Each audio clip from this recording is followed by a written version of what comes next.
చట్టాన్ని land titling act రచించాలి.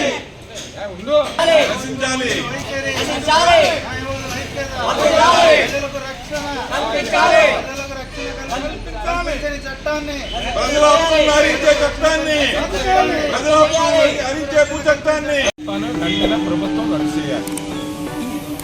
చట్టం ప్రజలకు హానికరం. ప్రజలకి భద్ర ఆస్తులను కల్పించవలసిన బాధ్యత ఈ చట్టంలో లేదు.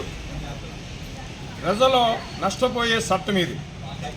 ఈ చట్టం కోర్టు పరిధిలో ఉండాలి తప్ప ఎంఆర్ఓ, ఎండిఓ, ఆర్డీఓ, కలెక్టర్ చేతిలో ఉండటానికి వీలు లేదు.